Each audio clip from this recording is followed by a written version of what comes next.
So I just watched the new Anthony Bourdain biopic Tony, and I know what you must be thinking. Whoa, you watched the new Anthony Bourdain biopic? You must be a big fan of cooking or food or something, or of Anthony Bourdain. And no, not really. Like I don't really watch any cooking shows. I don't really follow any big chefs. So you might be asking, well, why'd you go see it? Because I am a fan of the person who made it, Matt Johnson, the one of the minds behind Nirvana the band the show and Nirvana the band the show the movie. And even outside of that, I have seen some of his other movies. Like he had previously made a biopic before Nirvana the band the show the movie called Blackberry about the people who made BlackBerry phones, and yeah, I liked that movie. I thought it was an interesting look into like the people who made who made the phone instead of just being like a basically a giant product placement like a lot of like biopics about people behind companies are nowadays. But yeah, I like that. I like that film. So I heard when I heard I just heard Matt Johnson's making a new movie, and I was like, well, I'm seated. I'm gonna watch it. And now that I have seen Tony, I can say I liked it. I didn't like it quite as much as Blackberry, but yeah, I did enjoy it. I guess we should start with the main character of the movie, Anthony Bourdain himself. I it was honestly there are some characters who are like jerks in movies and shows where yes they're jerks but they're enjoyable jerks and you love to hate them. Anthony Bourdain kind of went back and forth on that quite a bit. Like at times I found some of the things like his antics kind of enjoyable, like the way he would like speak, like the way he spoke in the bar scene at the beginning where he's clearly trying to seem superior to everyone else. I was like, okay, this is like veering on like, yeah, yeah, it's like douchey of him to do, but like it is also like a bit. It is also like entertaining to watch him like talk himself up in this way. And then there are times where it's like, okay, this guy's just being like a creep. Like he literally, like when he like goes into like when he follows this woman to all the way to Provincetown, and it honestly, and when he sees her with another guy, I honestly half expect him to like storm the place and start wrecking shit. But like, cause like it's like this guy is like also still unhinged and like at first when they're trying to make us feel bad, like, oh no, he didn't get the scholarship he wanted. I was like, boo hoo, who cares? Or the fellowship. Yeah, the fellowship he wanted. I was like, boo hoo, who cares? And then so yeah, so for that first part of the movie was just about him. I was kind of finding it hard to overall relate and like latch on to the movie. But I will. Well, once he starts, pretty much once he meets up with Antonio Banderas and starts working in his kitchen, that's in my opinion when the movie does pick up and get good. Like it has a good like first of all, it just has a much better energy at that point. Like the chaotic energy of working in a kitchen and like the way all the different chefs work off each other definitely matches the chaotic energy Matt Johnson usually brings to his projects, as opposed to the very kind of stark tone that the film had up to that point. And also just I did legit like a lot of the people in the kitchen. I liked the all the different chefs. I really liked Antonio Banderas. Like he was the character I found myself easily like enjoying the most in the movie. And like the only times I really found myself caring about it, Anthony, are when when it was focusing from like the perspective of his relationship with Antonio Banderas. Like I hope he turns out okay because I don't want him to do something bad and mess up Antonio Banderas' life because clearly he's getting close to him. And yeah, at this point also the film definitely picks up in turn. It also definitely has funny moments once like again, the interactions between Antonio Banderas and Anthony Bourdain are pretty funny.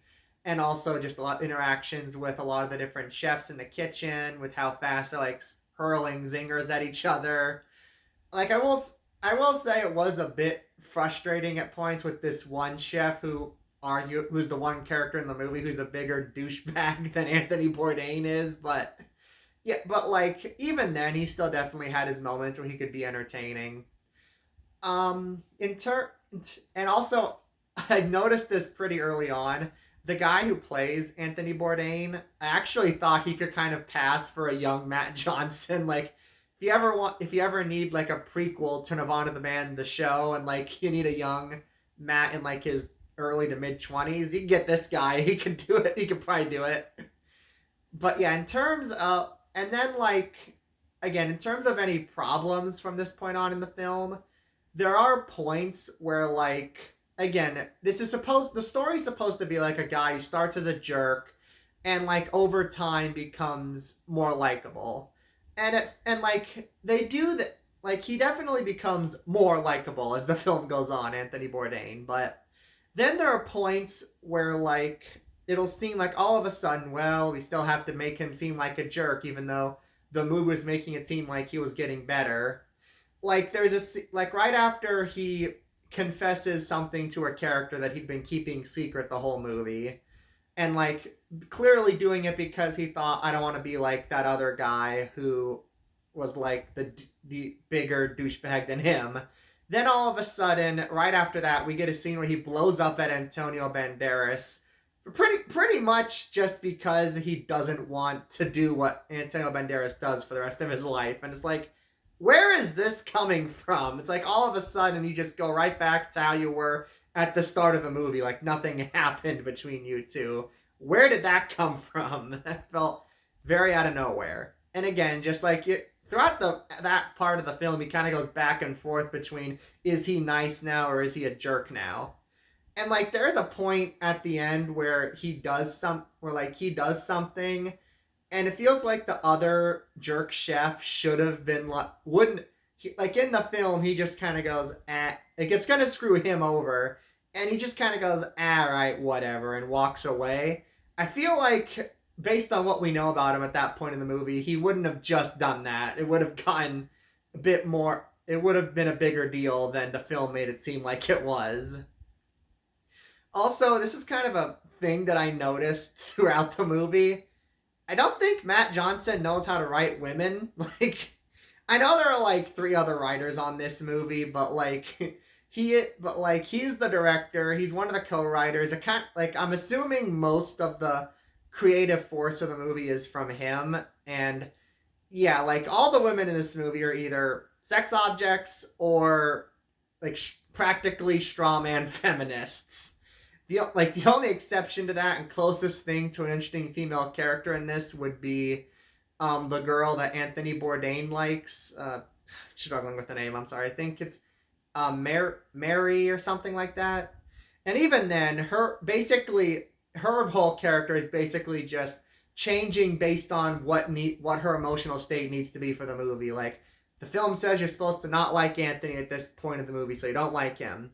But then the movie says she's supposed to like him at this point, so she likes him now. And then the movie says she's not supposed to like him at this point, so she doesn't like him anymore. It's like she's practically just a plank of wood who changes based on what the movie needs her to feel at that point. And also the score for the movie, I did not like the score for this, and I never thought I would say this unironically, but it insists upon itself. Like basically there's not most of the music in the movie is like pre-existing music, which I thought was pretty good. Like Matt Johnson clearly has good taste in music. But then whenever there's a sad part, we'll just get this barren piano as Anthony Bourdain walks along very slowly. And it's like, oh wow, it's really trying to make you think this is so dramatic. And sometimes it works, but sometimes it's just like him walking away from a party after he kind of gets rejected, and it's like, oh wow, I feel so bad for him. Like clearly wanted that to be a bigger emotional moment than it came across. It's like you're really trying to make us feel bad here, but it's not working. But yeah, overall, I did still enjoy the movie. Definitely enjoyed the chemistry between Anthony Bourdain and Antonio Banderas. I liked a lot of the scenes involving cooking, which I also like how they don't how like I will say they are very honest about how Anthony Bourdain was back then. Like they don't really try and sugarcoat how he was. They don't even sugarcoat like how they don't try and be like, oh, he had some sort of interest in cooking since he was young. Like, no, pretty much any interest he had in cooking came from like opportunity, like either trying to get a job just so he could find a place to stay, or just learning to cook something so he can impress somebody that he's trying to impress. Like they don't try and make him seem greater than he was, which is at least bold for a biopic like this, because usually they try and at least paint some make people who were jerks seem rosy in some way, and they really don't. So that's at least something. At least definitely not at first. And like yeah, and I will say I did feel for the one part I did legit really feel for him is this one part where he kind of reflects on why he um talks in this way, where he keeps bringing up fancy words and making himself seem smarter. I did legit like that scene with him. I did feel for him there because I felt like he was legit changing. And yeah, the directing by Matt Johnson is still good, and I did overall enjoy this. It's not like it's not gonna make me more interested in learning more about Anthony Bourdain, but I feel like this was a good, just overall a good movie about these two people connecting over food. If you're, I can't really say if you're a fan of Anthony Bourdain how you'll feel about this, but I mean, if you just kind of want to see a film about someone learning to cook more so, for like not because he necessarily wants to, but just out of opportunity, then you'll like this, I think. And yeah, if you're a fan of Matt Johnson, yeah, this is definitely something to check out. And I'm gonna give Tony a B minus. So those are my thoughts on the film. If you've seen it, be sure to let me know what you think down in the comments below. Thank you so much for watching. Be sure to subscribe to see more reviews like this in the future. And on that note, I will see you next time. Have a great day.